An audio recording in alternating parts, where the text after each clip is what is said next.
All right, blessings, blessings. Welcome everyone to Congregation Rehoboth. So grateful to Yah for this opportunity. Once again, it is our Torah portion tonight. Once again, grateful for our Thursday night Torah Talk live. We've already listened to the Parashat. Tonight, we've listened to Leviticus chapters 1 through 6, 1 Samuel chapter 15, and then Hebrews chapter 10.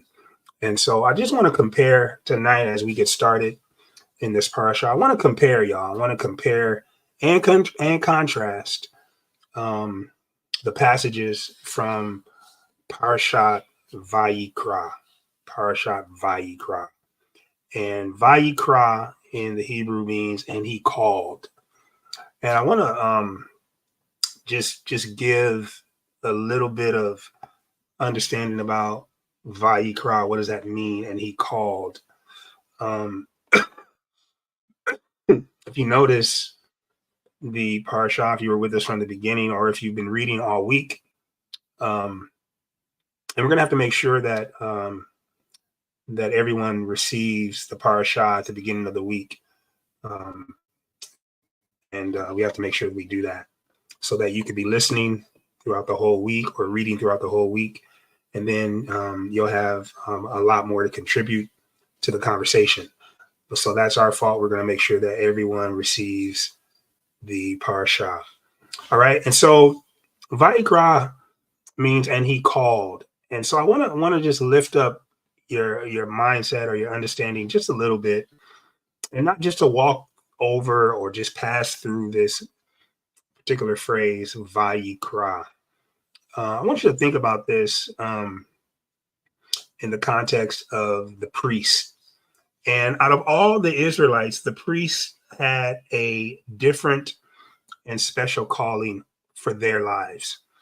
Okay. And I want to mention this, that the scripture tells us, even in the book of Hebrews, that all of us who are believers today, we are a chosen people. And then he says, we are a royal priesthood. Okay. So he lets us know that each and every one of us today as believers, we are a royal priesthood. And I want to combine that with Vayikra, and he called. That there is a special calling on your life to be set apart.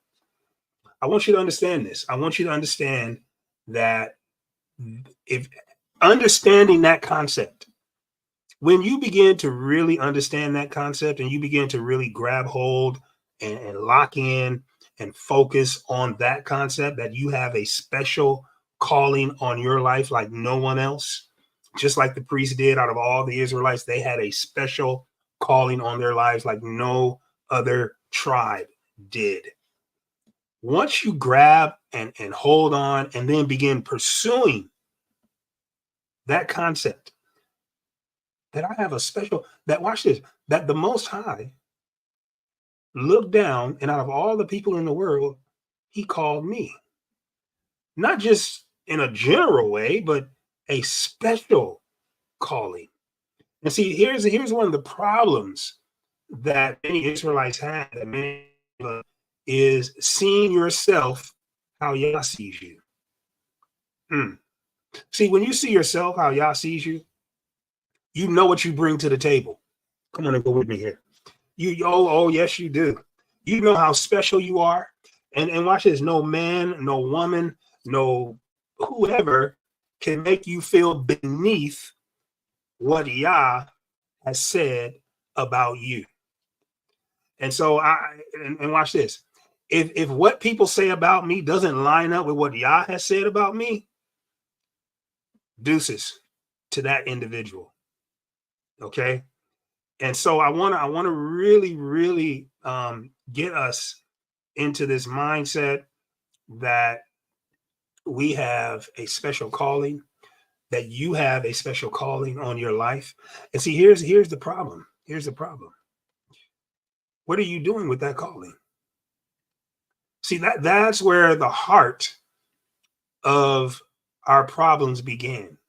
See, the moment you decide to turn your back on that calling and walk the other way, problems begin to happen in your life.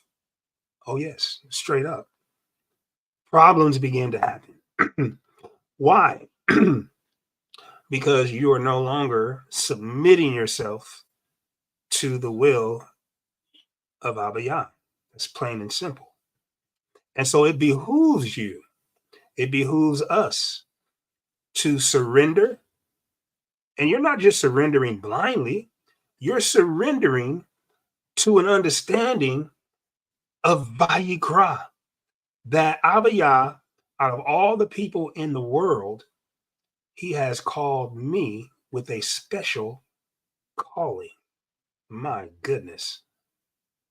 And I don't know if you understand that tonight, but once you grasp and understand that concept, I'm gonna tell you what, your life is gonna get better. Absolutely. Absolutely, it will. The moment you surrender and say, yes, Lord, whatever you want me to do, I surrender to you. Not just a little bit like Saul. Remember, see, a lot of us have a Saul syndrome because we think that if we obey God the way we think we should, come on and go with me here. And Paul, and I can hear Paul, well, I did my best. I did. Look, sometimes I had to say this earlier.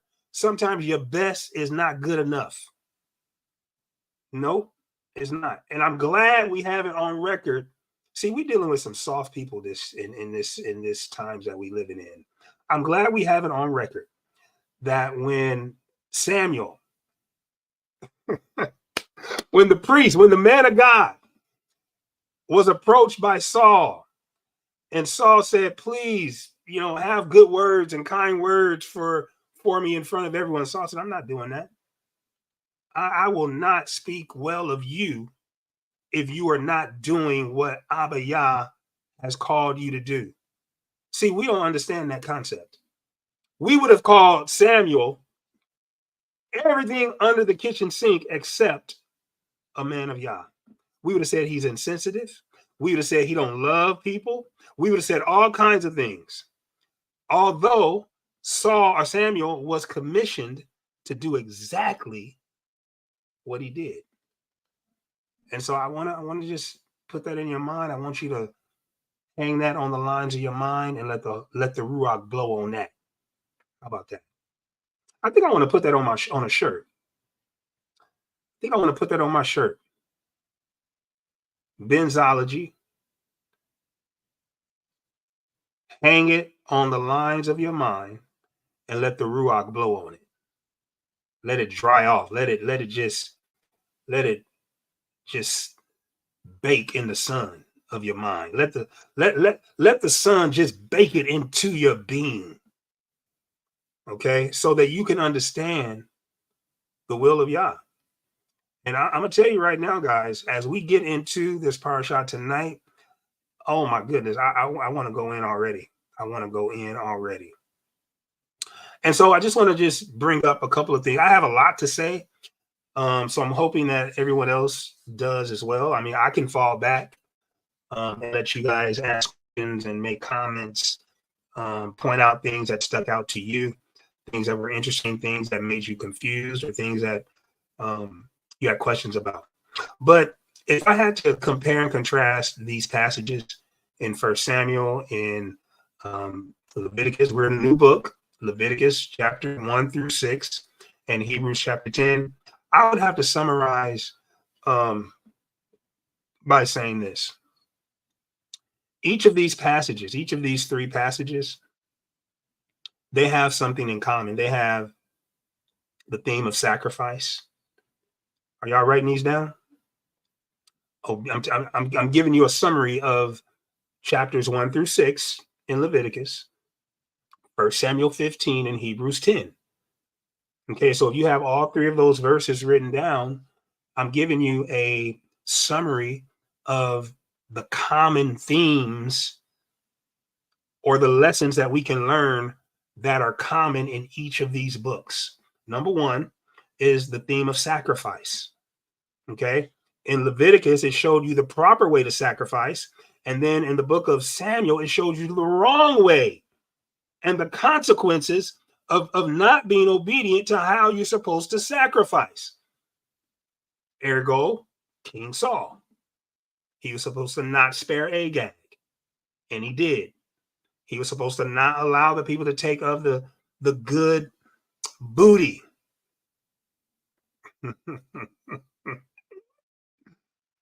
Oh, booty is another word for all the treasure from plundering a people. He was supposed to destroy it.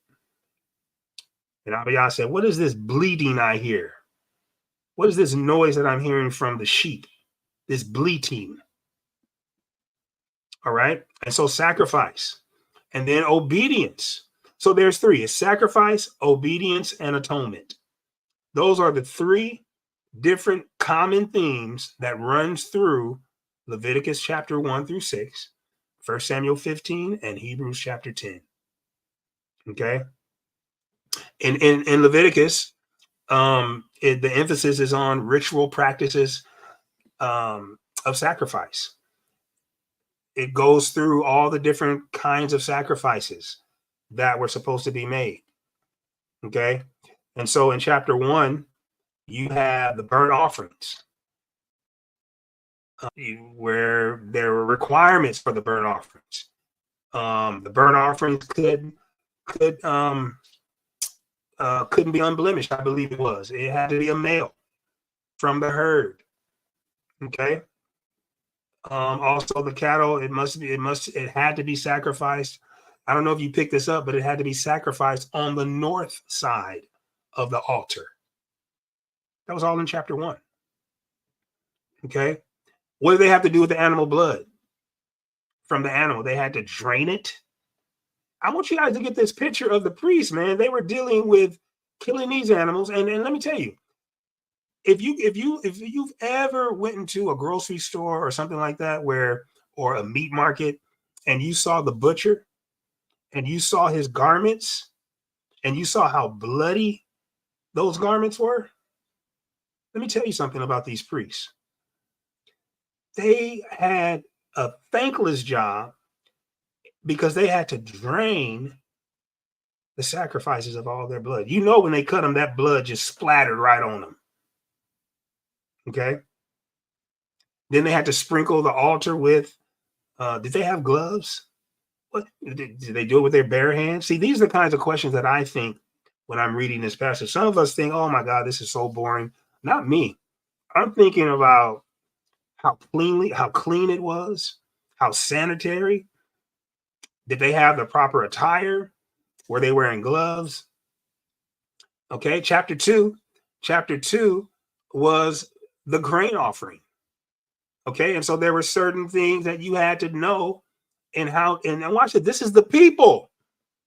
This wasn't for the priest. This was the people. When you were bringing your offering, you had to know all the details about what the word and the proper procedures for bringing the grain offering and the burnt offering. In other words, they had to know the proper procedure. They had to know what to do. See, many of us today, we wouldn't have been able to bring any offerings because we don't know the right procedures that the scriptures are teaching us to perform every single day in our life. Now, there are those of us who do, but you got to look yourself in the mirror.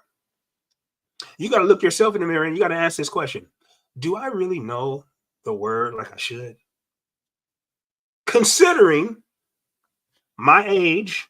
Now, if we've been looking at the oral tradition, and it says from a child, from the time you're able to read, which is like about 4 or 5. Some kids are reading earlier, but your average child is reading about 5, 6 years old.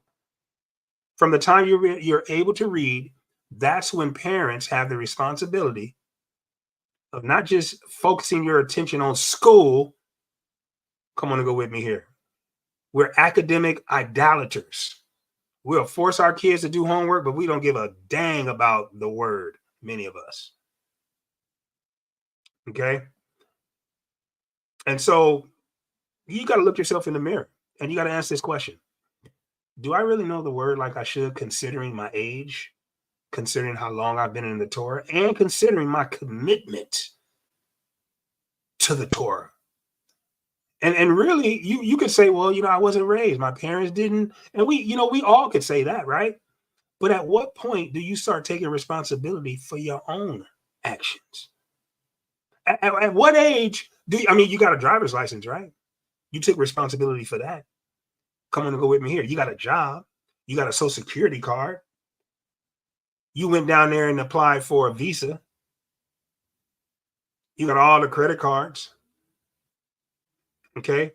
You got a passport, took the little pic, went on vacation and all. You took responsibility for all of that. My question to you as you look in the mirror is, when are we going to take some responsibility for knowing the proper Torah procedures, what is called the halakha, how to walk it out without any excuses? If you fall, get back up. Yep. Just like Saul said, you know what? I messed up. I sinned. Take it on the chin and keep it moving. But many of us, we don't do that. We want to hide behind excuses, come up with reasons, and it's just immaturity 101. And this is possibly why Abba can't use you the way he wants to. Leviticus chapter 3 deals with the peace offerings. I'm not going to go in detail about that. Chapter 4 deals with the sin offerings. I thought chapter 4 was very interesting in dealing with the sin offering, especially of the leader. The unintentional sin of a leader. Now watch this. Many of us are worse on a leader when he unintentionally sins than Abba Yah is on that leader. Who are you? Who are you? Okay? You ain't putting no work in. You ain't doing no will. You ain't trying no. Look, who are you to criticize the leader in an unintentional sin and to condemn that leader when Abba Yah doesn't even condemn him? Now watch this. Can the leader cuss? Mm-hmm. Yeah. Oh, I'm all up. Can the leader cuss you out? You cuss folk out. Can the leader cuss you out up and down without you looking at him like he did the worst thing in the world? I'm not saying I want to do that, but I'm lifting that example up, and I want to show you a mirror so you can see how hypocritical it is to charge a leader who's committed an unintentional sin with judgment and punishment when you're doing the same thing. Oh yes. Chapter 5 dealt with more sin, and it dealt with the guilt offering as well, sin offering and guilt offerings. Okay. And then chapter 6 was dealing with the offering ritual instructions for the priests. All right. And so I thought that was very interesting to look at all these different kinds of sin offerings, not sin offering, but offerings. And then to compare that with the Haftarah in 1 Samuel, looking at how King Saul did not follow the proper procedure. But isn't that just like us Israelites? Abba Yah gives us the right procedure, and then we do what we want to do. Then we wonder, why are we in the condition we're in? Listen, guys, our minds and our hearts are so far away from the will of Yah, so far from having any kind of God consciousness that we don't even make sense with questions that we have about Abba. My goodness. And we don't even realize how far we're away. But then you get somebody like me who points out how far we're away, and I'm the enemy. Oh, but see, you know what? I just wiped that dirt off my shoulders because I recognize that I have a special calling. That's why I'm able to come week after week with that heat. That's why I'm able to come week after week with that smoke that you don't want, that you can't stand before. And listen, it's not even about that. What it's about is is getting ourselves in gear, in the right gear. See, I used to be a cyclist. I used to ride, not for professional, but for fun. I used to have a nice super cycle. And when you're climbing a hill, there were certain gears that you had to know to put your bike in. And see, many of us, we don't even know what gear we should be in, and we're climbing a hill. Okay. And so when you're riding up hills on these super cycles, these bikes, and you're going uphill, you have to put the gear in the lightest gear, or it's the highest gear. It's the highest gear because you want to be able to pedal and get a good turn on that crank so that you can get up that mountain. But then when you're coming down the hill, you got to put it in its lower gear so that you don't go too fast and spin out. See, many of us are living our lives out of gear. Come on and go with me here. You got to get in gear. You got to get in the right gear in your life if you're gonna trailblaze. Come on and go with me here. If you want to excel, if you want to climb the mountains and the vicissitudes of life, that means changes. If you want to be able to handle those turns, those sharp turns in your life that could throw you off the bike. Come on and go with me here. Many of people have been thrown off the bike because they have thought that they can ride on the trails of life in their own gear. Come on and go with me here. You know, when you see, this is a whole sermon. I'm in preaching mode now. Amen, Pastor. Sorry about that. Sorry about that, y'all. Keep going. Oh man. Vayikra. All right. I want to show you a little bit. I want to show you something real quick. The tabernacle.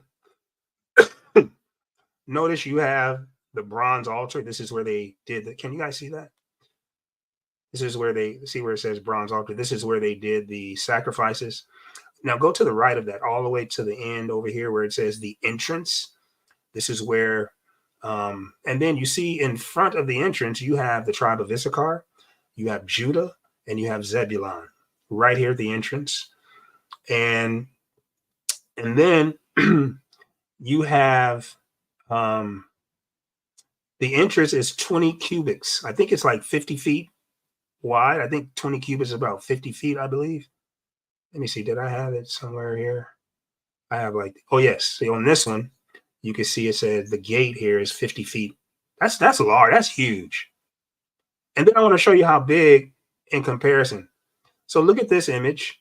So see this rectangle at the top right? That's an American football field compared to the tabernacle, dog.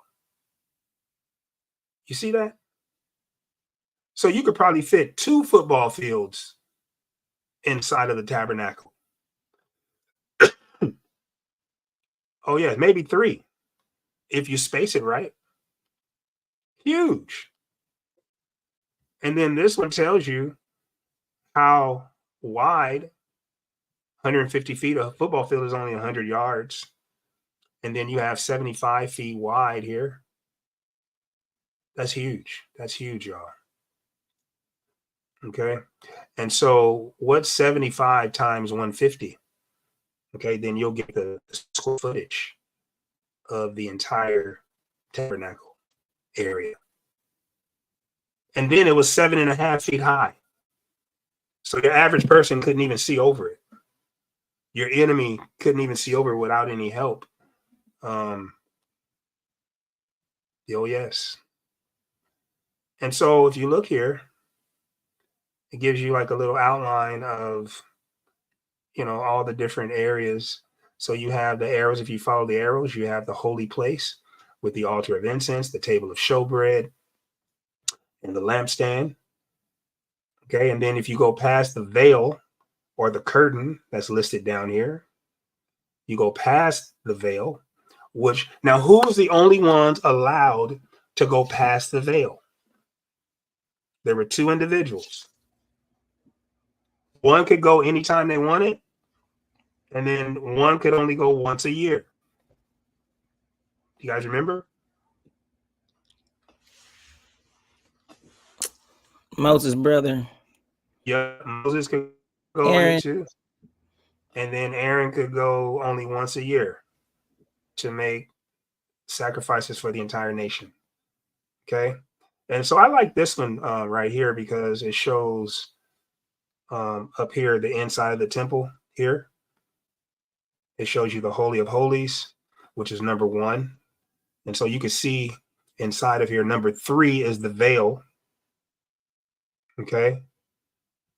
Number 4 was the altar of incense. Number 5, you can see the lampstand right next to number 5. The holy place, which is on one side of the veil, and then the Holy of Holies is on the other side of the veil. And then if you go out here, it shows you the pillar of smoke that will come down, and the presence of Abba Yah would be there. Then you have all these tables here are the slaughter tables on the sides.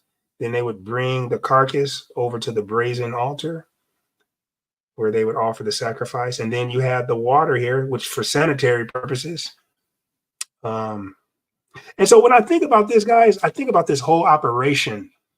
Who changed the water every day? See, you had to be committed. If you see, your commitment doesn't come from somebody telling you what to do. Your commitment comes from recognizing and embracing Vayikra, your special calling. Recognize that you have a special calling like no one else. And that is the fuel, that is the motivation for your obedience. See, some people are not even on that level with you spiritually and mentally, and say they don't understand why you go so hard in the paint. You know why they don't understand? Because spiritually and mentally, they're not there. When they always questioning you about why you do this, how come you don't do this no more? You might as well stop dating them. Straight up. They are not for you.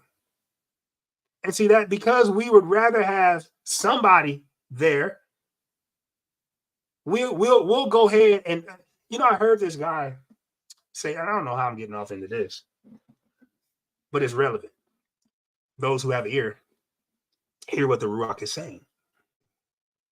See, you got to recognize, are you marrying up when you're with someone, or are you marrying down? Are you going to marry up, or are you going to marry down? Or are you going to marry at the same level? I want you to think about that. How do you know when you're marrying up?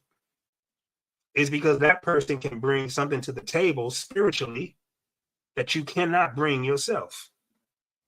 Oh, come on and go with me here. You're marrying up.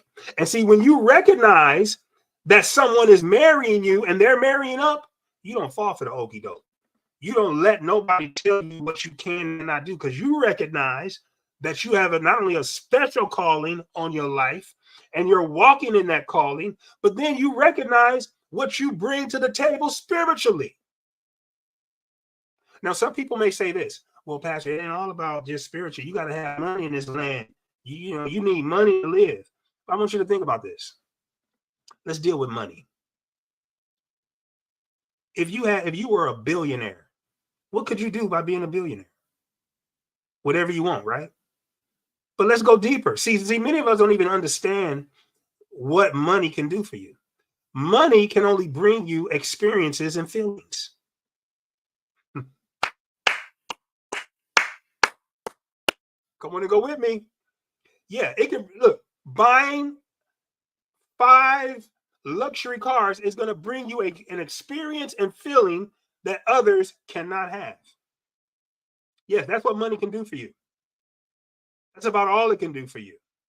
It doesn't bring you fulfillment. It doesn't bring you any kind of happiness. Or, I mean, it could, but it doesn't bring any joy. Joy is better than happiness. Happiness is based on things that happen to you. Joy is being happy no matter what happens to you. Come on and go with me here. My goodness. So watch this. Being a billionaire and having money only brings you experiences and feelings that others may not be able to have through having money. But watch this. Can I flip the script on you? what if you can get those same feelings and experiences through a different means? In other words, buying a car or a house is a temporary feeling. It's temporary. And so the feeling is what your money can do for you. The experience is what your money can do for you. But what if you can gain experiences and feelings that made you feel the same through different means? Aha, that is when you have the key of life. Because you got billionaires who are committing suicide. You got people with money who can't sleep at night. You got people who can buy anything in the world, but they have no joy. You know what brings you that joy? It's knowing the creator of the entire world has called you with a special calling to do his will. Oh, the times are getting rough. So I'm gonna pull up right there. I'm gonna pull up because I can keep going. It's so deep with me. I can keep going. I'm gonna give everyone else a chance. I just wanted to pull up these images so you could see what we're working with. Okay. All right. So what say you? What say you tonight? What say you?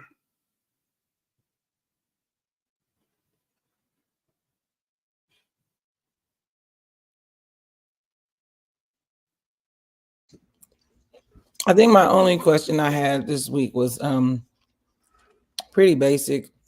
And it's if we did have the tabernacle or temple still, sacrifice wouldn't be required any longer because of Yeshua, correct? Absolutely. Well, let me say this. Sin sacrifice for sin. But there were other sacrifices too. So, for example, you had in the book of Acts when the apostle Paul, was doing the Levite sacrifices for being a Levite. I think, is that in Leviticus 6? Hold on. Well, I see the 5 types of korbanot is Olah, Minha, Shelamim, Hakat, and Asham. Ascending offering, a meal offering, a peace offering, a sin offering, and a guilt offering. Well, wait a minute. It wasn't the Levite sacrifice. It was the other sacrifice when you couldn't cut your hair. That was a Nazarite. Yes. Nazarite. That's an oath, like a vow. Nazarite vow. So let's see in the book of Acts, because I want to show y'all this because many people. So let's go to Acts 21, and I want you to see this because we make blanket statements,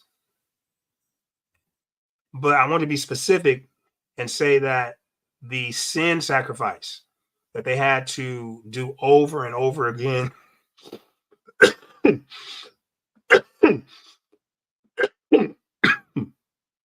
book of Hebrews, chapter 10, tells us that particular sacrifice is done away with because the blood of Yeshua was sufficient for all time. Okay. So look at this. Let me share this.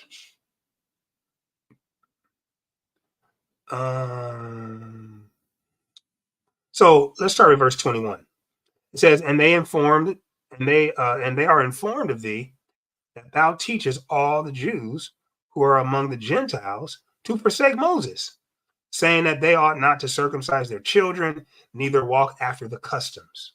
Telling Paul, these are the rulers, the Jewish rulers, maybe the Sanhedrin, coming against Paul, saying that, look, we heard you slipping, telling people they're not supposed to follow the Torah. Watch verse 22. What is it there for? What is it? What's it going to be? Paul, the multitude must needs come together, for they will hear that thou art come. Do therefore this. This is what you need to do, Paul, that we say to thee. We have 4 men which have a vow, speaking of the Nazarite vow, on them. Take them, purify thyself with them, and be at charges with them. That means pay for it, that they may shave their heads, and all may know that those things whereof they were informed concerning you are nothing, but that thou thyself also walketh orderly and keepeth the law. So they're saying, Paul, you got to prove that you haven't been teaching false teachings against the Torah. Now, had Paul been teaching against the Torah, he'd have been like, I'm not doing that. If he would have really believed that the Torah was dismantled, that the Torah was done away with, Paul would have been like, I'm not doing that. Or he would have been a hypocrite, and everything he would have said in all of his books would have been hypocritical. Oh, come on and go with me here. But Paul said, I've been keeping the law. I'll do it. That's no problem. Look at verse 26.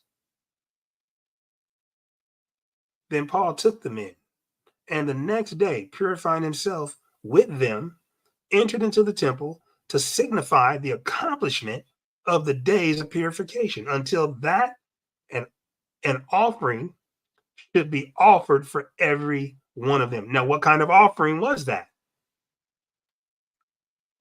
So we have to go and find out what is the Nazarite vow. Okay. See, this is very important, right? To know your scriptures. So Numbers, we go to the book of Numbers. Let me go over here. Numbers, I know we're ahead of our reading, but just to prove to you, show and prove it, and to answer your question. This is the law of the Nazarite, who have vowed, and of his offering unto the Lord for his separation, besides that his hand shall get, according to the vow which he vowed, so he must do after the law of his separation. Okay, so if you read, see, where does it start? 16. And the priest shall bring them before the Lord, and shall offer his sin offering and his burnt offering. So we know that Paul and them didn't have to offer a sin offering anymore, because Yeshua's blood took care of that. But look at this. They also had to offer a burnt offering. Now, we read, was that chapter 1? Yep, chapter 1 of Leviticus talked about the burnt offering. So Paul and those 4 men, they still had to do a burnt offering, which was a cattle. It had to be unblemished, an unblemished male. What else? What else was they had to slaughter it properly? They had to make sure the blood was drained. They had to prepare the entrails and the legs. Okay, and then they had to do an offering made by fire with a pleasing aroma to Abba Yah. So they still had to do, in order to fulfill it, we know the sin offering was taken care of. Y'all with me? But the burnt offering, then watch 17. And he shall offer the ram for a sacrifice. Look at that. So they had to offer a ram for a sacrifice. Here it is, a peace offering. So in the book of Acts, they had, now you might want to write this down. This is important. So you want to write down Acts 21:24, the Nazarite vow, Paul still did in the book of Acts. Come on and go with me. Am I on point tonight or am I off? Somebody holler at your boy. Am I capping or not? So we got the peace offering, verse 17. We got the burnt offering, 16. Verse 18 says, and the Nazarite shall shave his head of his separation. Paul had to shave his head at the door of the tabernacle, or the temple in Paul's case, of the congregation, and shall take the hair of the head of his separation and put it in the fire, which is under the sacrifice of the peace offering. Verse 19, And the priest shall take the sodden shoulder of the ram and one unleavened cake out of the basket and one unleavened wafer, and shall put them upon the hand of the Nazarite after the hair of his separation is shaven. And the priest shall wave them for a wave offering before the Lord, that is holy for the priest, with the waved breast, the heaved shoulder, and after the Nazarite may drink wine. You see that? So how many offerings did we have that Paul did? He had the burnt, the peace, and what else? Was it just those two? Sin, wave. No. He didn't have to do the sin offering in the book of Acts. Oh no, Paul, the wave offering. 3 of them. Yep. So when we go back to the book of Acts,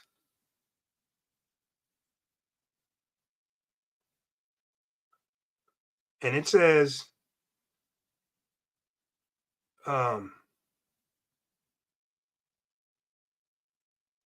in verse 26,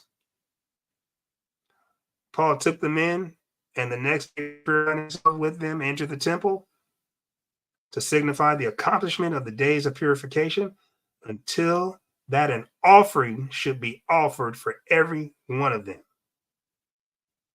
Okay? Well, what offering? We just went through them. All those 3 offerings, the wave, the burnt, and the peace offering, all except the sin offering. Well, why didn't he have to do the sin offering? That's Hebrews chapter 10.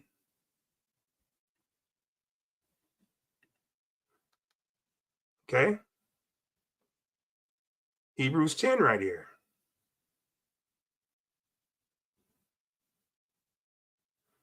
For it is not possible for the blood of bulls, goats should take away sin. So we know that, and what they mean by this is this. This is what they mean, it shouldn't take away sin. The blood of bulls and goats are not enough to transform you on the inside.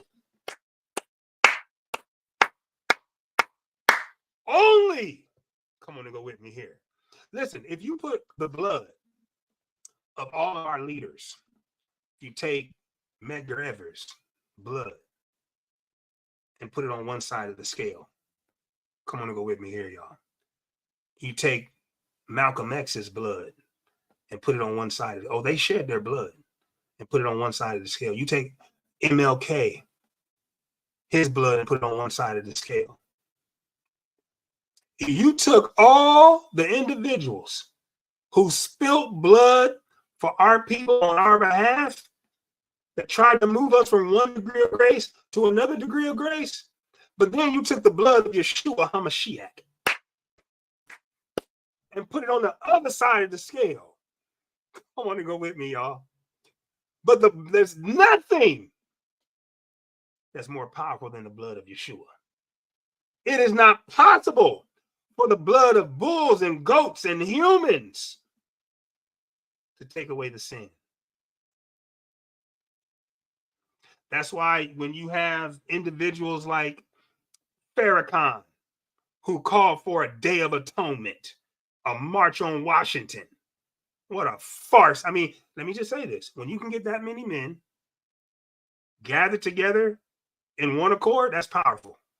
Look, I don't want to take away any. Look, I can't do that. I haven't done that. That is a powerful act. But let me say this, because I got to keep it 100. All of that is not powerful to take away the sin. It is not possible to atone for the sins of all of those men. Come on and go with me here.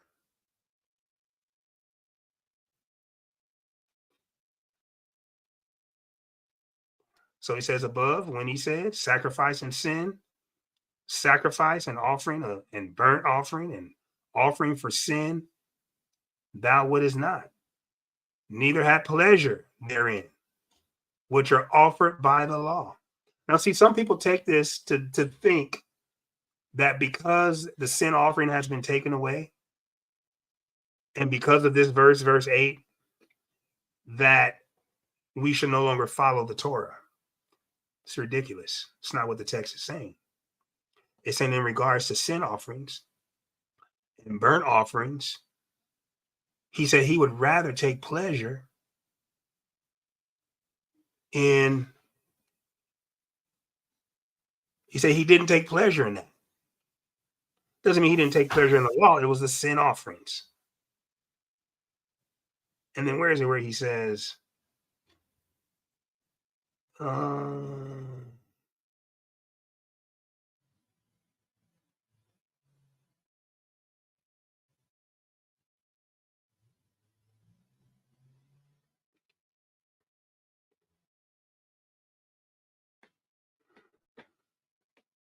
I think it's in first. That's in first Samuel.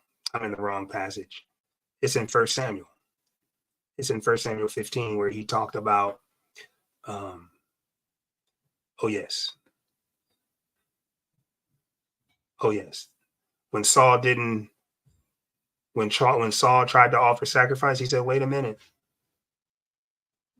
Look what he says here."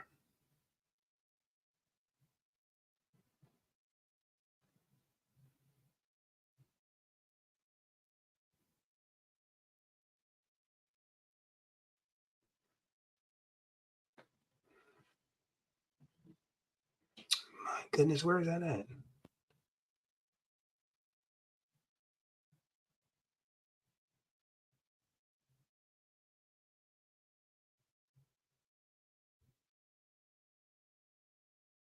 Oh, yes.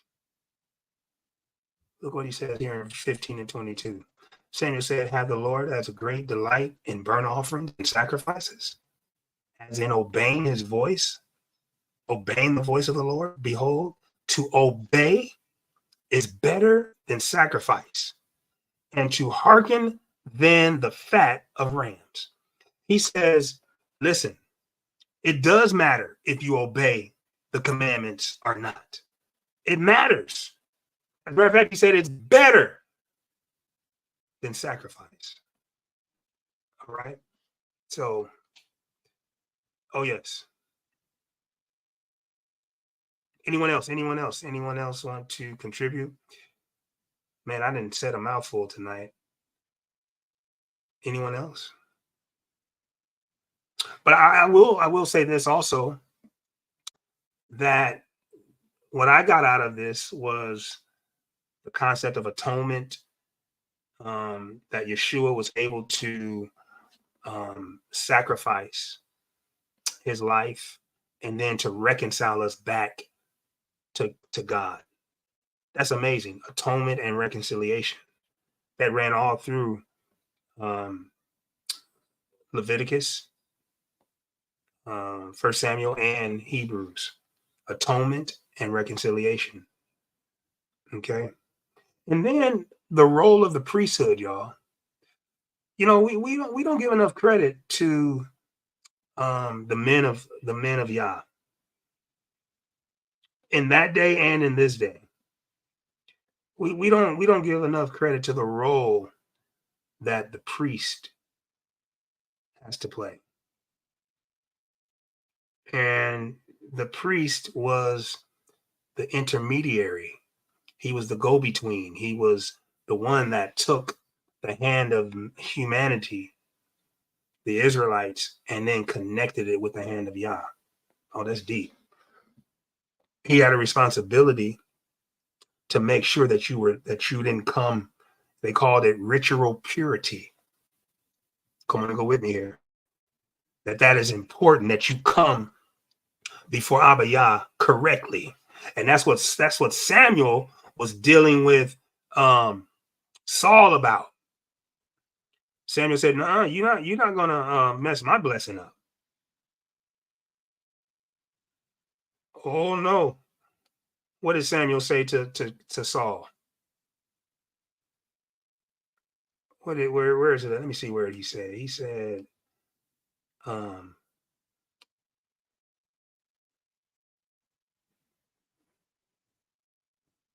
yeah, Saul got nervous.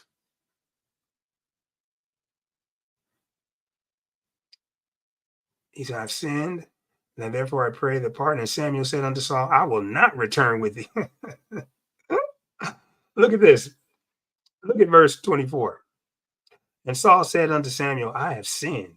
Oh yeah, you messed up, dog. For I have transgressed the command intentionally, because he knew what to do, but he didn't do it. I have transgressed the commandment of the Lord and thy words, because I fear the people and obeyed their voice. See, that's one thing. Let me say something about you. Let me say something, y'all. I don't fear the people. That's why I teach like I do. I talk the way I do. I don't fear the people, and I'm not going to obey their voice. See, I've been in this game for over 30 years, dog. I've been preaching longer than you probably been living. Before you were even a gleam in your daddy's eye, or a little bitty baby, I was preaching. I had to deal with folk. I ain't scared of the people. Okay. So Samuel said, no. Look what Saul says, verse 25. Now, therefore, I pray thee, pardon my sin and turn again with me. Dog, you're going to have to go by yourself on it. I'm not getting involved in walking with you in your sin. See, that's what we have to tell people. I ain't kicking it.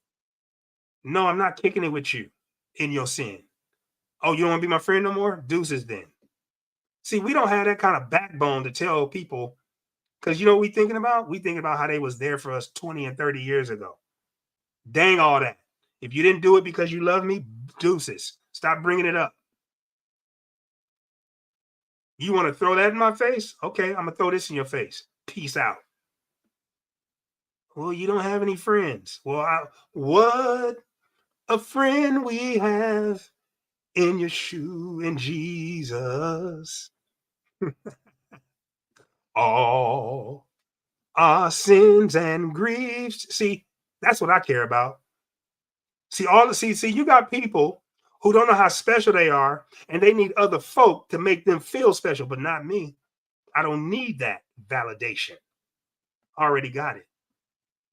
He says, now, therefore, I pray, pardon my sin and turn again with me that I may worship the Lord. Oh, you better watch out. Watch what Samuel said. Samuel said to Saul in verse 26, oh, no, Bubba, I will not return with thee. See, Samuel wasn't being spiritual. He wasn't being cool, right? What does cool mean? Huh? I'm not going with you. No, I'm not walking with you when I know you're not living right. No. And see that, that's what we need to teach our young people. We need to teach our young people to have enough self-esteem, enough self-worth, not to feel like they got to do the wrong thing just to kick it. Oh, come on and go with me here. Why do you think they're your friend if you think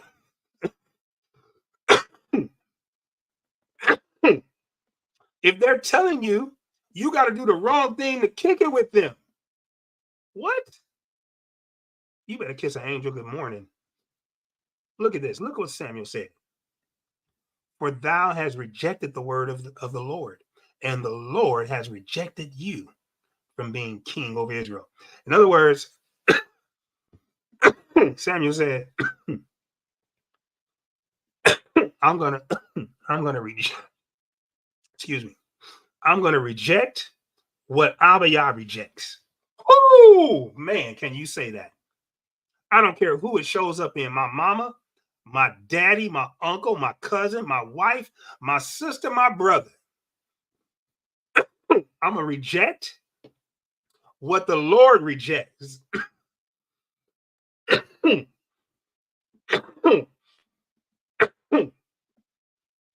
See,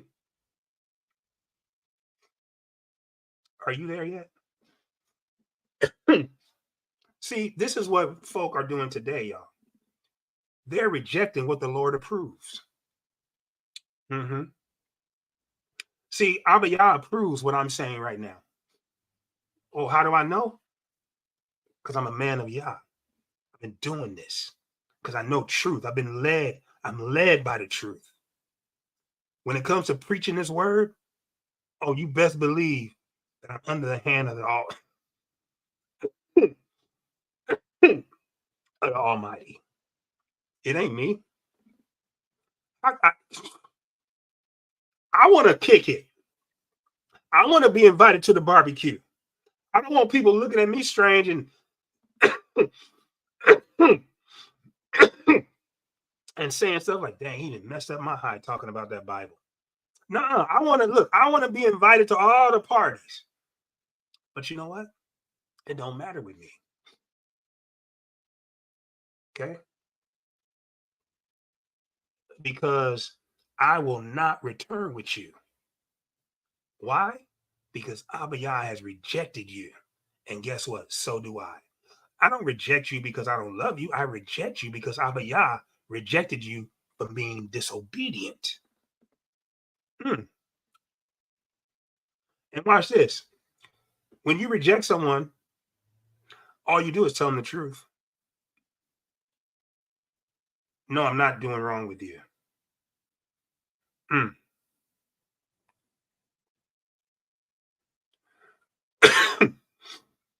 Look what verse 27 says. And Samuel turned about to go away. Can I tell you right now, if you ever going to be a leader, you have to turn your back on foolishness. Woo, boy. Look. Oh, I'm dropping heat tonight. See, first of all, in order to turn your back on foolishness, you got to recognize it. You got to recognize.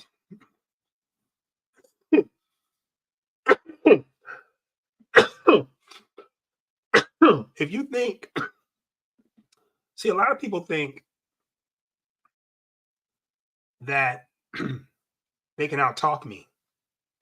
See, you can go ahead and try, but I'm going to out-listen you. Woo! See, when I turn on listening, oh my goodness.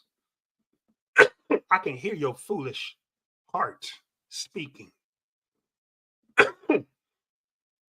And some people, they love to talk so much that they done already tied themselves up and tangled themselves up with words. But because we're so used to trying to respond quickly, we don't turn on listening. And you fail to hear the foolishness, so you cannot reject and turn away from foolishness. See, that's what a true leader is when you turn your back on the crowd, you lead them. Lecrae said that. No, wait, that wasn't Lecrae. Was that Lecrae? Maybe that was Caleb Gordon. Maybe that was another preacher. Somebody said, I swiped that up from something. I was, I like that. Took it.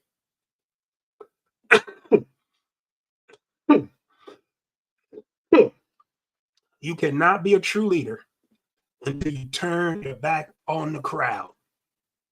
Woo! See, many of us will not turn our backs on the crowd because we're too busy following the crowd. Woo! My goodness. You don't think for yourself. You can't make your own decisions. Even when you think you're making your own decisions, you're not.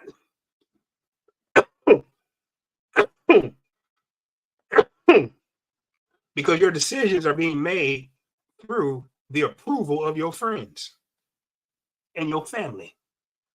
Let me tell you something. You want to get free of your family?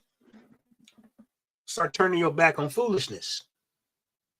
Your mama's foolishness, your daddy's foolishness, your brother, your sister, your cousin, all of them.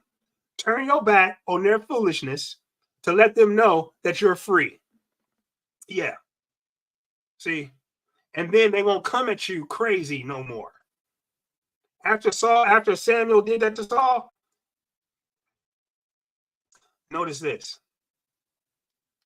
And Samuel said unto him in verse 28, the Lord hath rent the kingdom of Israel from thee this day, and hath given it to a neighbor of thine. Watch this. That is better than you. Oh, you think you better than us because you preaching the word? Yep, sure do. I am better than you. Yep, I sure am, and I ain't got no problem saying. See, people want you to feel guilty for being holy. I'm in the house tonight. And so you know what I tell them when they say, you think you better? I sure do. Yep, I am better than you. Now what?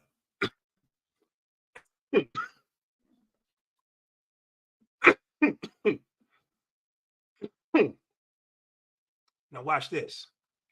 29 and verse 30, and I'm done. And also the strength of Israel would not lie nor repent. Whoo! For he is not a man that he should repent.